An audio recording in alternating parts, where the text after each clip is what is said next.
اگر آج رات آپ صرف 2 منٹ نکال لیں تو ممکن ہے کہ آپ اپنی زندگی کے ایک ایسے عمل سے واقف ہو جائیں جسے ہم میں سے اکثر لوگ معمولی سمجھ کر چھوڑ دیتے ہیں۔ حالانکہ یہی چھوٹا سا عمل انسان کے دل کو سکون، روح کو اطمینان اور رات کو برکت دے سکتا ہے۔ ذرا سوچئے، جب انسان سونے سے پہلے اپنے بستر پر جاتا ہے تو اسے معلوم نہیں ہوتا کہ وہ صبح دوبارہ آنکھ کھولے گا یا نہیں۔ کتنے لوگ رات کو سوئے لیکن صبح ان کی آنکھ دنیا میں نہیں کھلی۔ کتنے لوگ اپنے گھر والوں کے ساتھ ہنس رہے تھے، باتیں کر رہے تھے، منصوبے بنا رہے تھے، لیکن پھر زندگی نے انہیں مہلت نہ دی۔ ہم سب یہ جانتے ہیں کہ موت ایک ایسی حقیقت ہے، لیکن عجیب بات یہ ہے کہ ہم ایسے زندگی گزارتے ہیں جیسے موت صرف دوسروں کے لیے آئی ہے۔ آج کی یہ گفتگو آخر تک ضرور سنیے، کیونکہ ممکن ہے کہ اس کے آخر میں آپ ایک ایسا عمل سیکھ لیں جو آپ کی راتوں کو بدل دے، آپ کے دل کو سکون دے دے اور آپ کے لیے آخرت کی تیاری کا ذریعہ بن جائے۔ بسم اللہ الرحمن الرحیم۔ السلام علیکم ورحمۃ اللہ وبرکاتہ۔ اللہ تعالیٰ کا بے حد شکر ہے جس نے ہمیں ایک اور دن عطا فرمایا، ایک اور سانس عطا فرمائی اور اپنے ذکر کی توفیق دی۔ میرے پیارے بھائیوں اور بہنوں، انسان کی زندگی عجیب مصروفیات سے بھری ہوئی ہے۔ صبح آنکھ کھلتی ہے تو دنیا کے کام شروع ہو جاتے ہیں۔ کوئی رزق کے لیے بھاگ رہا ہے، کوئی تعلیم کے لیے، کوئی کاروبار کے لیے، کوئی مسائل کے حل کے لیے۔ سارا دن انسان دوڑتا رہتا ہے، تھکتا رہتا ہے، پریشان ہوتا رہتا ہے، کبھی خوش ہوتا ہے، کبھی غمگین۔ لیکن جب رات ہوتی ہے تو انسان اپنے بستر پر لیٹتا ہے تو اس وقت دنیا کی ساری آوازیں آہستہ آہستہ خاموش ہونے لگتی ہیں۔ یہی وہ لمحہ ہوتا ہے جب انسان اور اس کا رب ایک دوسرے کے قریب ہوتے ہیں۔ یہی وہ وقت ہوتا ہے جب انسان اپنے دل کی کیفیت کو سب سے زیادہ محسوس کرتا ہے۔ لیکن افسوس کی بات یہ ہے کہ ہم میں سے بہت سے لوگ رات کو سونے سے پہلے موبائل فون ہاتھ میں لے لیتے ہیں، سوشل میڈیا دیکھتے ہیں، ویڈیوز دیکھتے ہیں، فضول باتوں میں وقت گزار دیتے ہیں اور پھر اسی حالت میں سو جاتے ہیں۔ ہم نے اپنے دن کے اختتام کو اللہ کے ذکر کی بجائے دنیا کی چیزوں سے بھر رکھا ہے۔ حالانکہ ہمارے پیارے نبی صلی اللہ علیہ وآلہ وسلم نے ہمیں سونے کے آداب بھی سکھائے۔ اسلام صرف نماز، روزہ اور حج کا نام نہیں، بلکہ زندگی کے ہر لمحے کے لیے رہنمائی دیتا ہے۔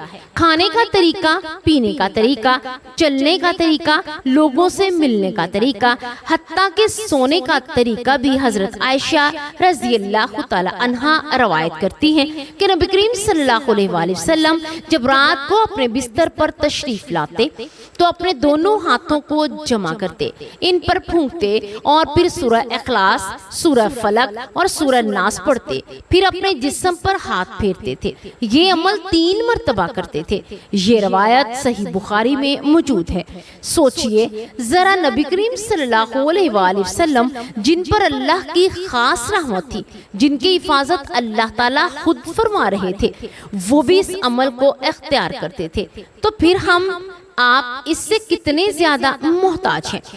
ہم ایسے دور میں زندگی گزار رہے ہیں جہاں پریشانیاں بہت زیادہ ہیں، دلوں میں بے سکونی، گھروں میں مسائل ہیں، رشتوں میں دوریاں ہیں اور انسان کے اندر عجیب قسم کا خوف بیٹھ گیا ہے۔ بعض لوگ کہتے ہیں ہمیں نیند نہیں آتی، بعض کہتے ہیں ڈراؤنے خواب آتے ہیں، بعض کہتے ہیں دل ہر وقت گھبراتا رہتا ہے۔ لیکن اللہ کے کلام میں عجیب سا سکون بھی موجود ہے۔ جب انسان اپنے رب کے کلام کے ساتھ تعلق جوڑ دیتا ہے تو اس کے دل کی بوجھ ہلکے ہونے لگتے ہیں۔ قرآن صرف پڑھنے کا نام نہیں، بلکہ قرآن دلوں کو زندہ کرنے کے لیے اترا ہے۔ اللہ تعالیٰ فرماتے ہیں کہ آگاہ ہو جاؤ، اللہ کے ذکر سے دلوں کو اطمینان حاصل ہوتا ہے۔ جب انسان اپنے دن کا اختتام اللہ کے ذکر سے کرتا ہے تو اس کی رات صرف نیند نہیں رہتی بلکہ عبادت کا رنگ اختیار کر لیتی ہے۔ ذرا تصور کیجئے کہ ایک انسان سارا دن تھکا ہارا گھر لوٹتا ہے، جسم تھکا ہوا، ذہن پریشان، دل بوجھل، پھر وہ بستر پر بیٹھ بیٹھتا ہے، وضو کرتا ہے، اپنے ہاتھ اٹھاتا ہے اور اللہ کے کلام کو پڑھنا شروع کر دیتا ہے۔ سورہ اخلاص، سورہ فلق، سورہ ناس، یہ صرف چند صورتیں نہیں بلکہ ایک مومن کے لیے حفاظت کا حصار ہے۔ سورۃ اخلاص ہمیں اللہ کی وحدانیت کا درس دیتی ہے۔ اس میں بتایا گیا ہے کہ اللہ ایک ہے، وہ بے نیاز ہے، نہ اس کی کوئی اولاد ہے اور نہ وہ کسی کی اولاد ہے اور نہ ہی کوئی اس کا ہمسر ہے۔ جب ہم انسان اس سورت کو پڑھتے ہیں تو گویا وہ اپنے دل میں یہ اعلان کرتے ہیں کہ میرا سہارا صرف اللہ ہے۔ دنیا کی طاقتیں ختم ہو سکتی ہیں، لوگ ساتھ چھوڑ سکتے ہیں، وسائل ختم ہو سکتے ہیں، لیکن اللہ تعالیٰ کبھی اپنے بندے کو تنہا نہیں چھوڑتا۔ پھر سورۃ فلق آتی ہے، اس میں انسان اللہ سے ہر قسم کے شر سے پناہ مانگتا ہے، اندھیری رات کے شر سے، حسد کرنے والیوں کے شر سے اور ان چیزوں سے جو انسان کو نقصان پہنچا سکتی ہیں۔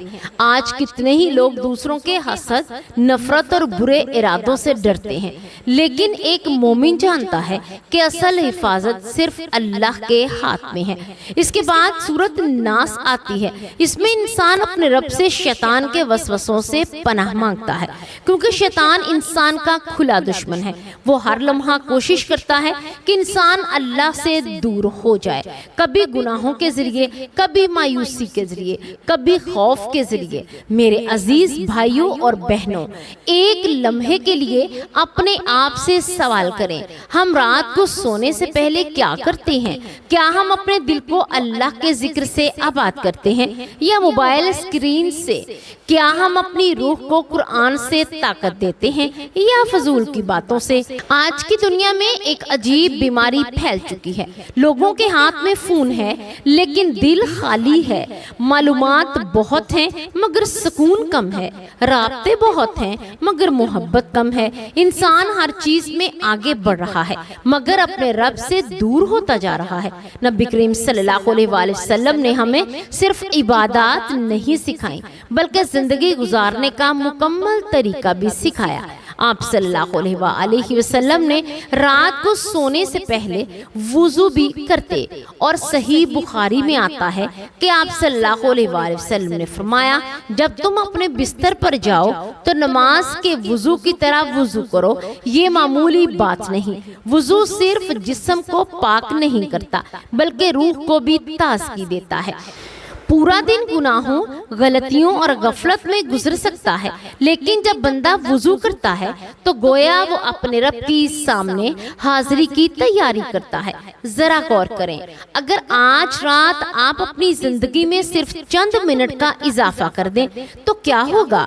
آپ بستر پر جائیں، وضو کریں، اللہ کا ذکر کریں، نبی کریم صلی اللہ علیہ وآلہ وسلم کے سنت پر عمل کریں اور پھر سکون کے ساتھ سو جائیں۔ یہ مت سوچئے کہ چھوٹے عمل کی کوئی اہمیت نہیں ہوتی۔ اللہ کے ہاں کبھی بھی کسی عمل کو چھوٹا نہ سمجھا جاتا۔ بعض اوقات ایک چھوٹا سا عمل انسان کی پوری زندگی بدل دیتا ہے۔ ایک چھوٹی سی دعا، ایک چھوٹا سا صدقہ، ایک چھوٹی سی نیکی اللہ کے نزدیک بہت عظیم بن جاتی ہے۔ کیا معلوم کہ آج رات آپ اللہ کے ذکر کے ساتھ سوئیں یا آپ کی زندگی کی آخری رات ہو؟ کیا معلوم کہ اللہ تعالیٰ اسی عمل کو آپ کے لیے نجات کا ذریعہ بنا دے۔ ہم اکثر بڑی بڑی عبادتوں کا سوچتے ہیں، کہتے ہیں کہ ہم اتنا قرآن پڑھیں گے، اتنے نفل پڑھیں گے، اتنا یہ کریں گے، اتنا وہ کریں گے، لیکن پھر ہم عمل نہیں کر پاتے۔ شیطان انسان کو بڑے خواب دکھاتا ہے تاکہ وہ چھوٹے لیکن مستقل اعمال چھوڑ دے۔ حالانکہ نبی کریم صلی اللہ علیہ وآلہ وسلم نے فرمایا کہ اللہ تعالیٰ کو یہ عمل زیادہ پسند ہے جو ہمیشہ کیا جائے، اگرچہ تھوڑا ہی کیوں نہ ہو۔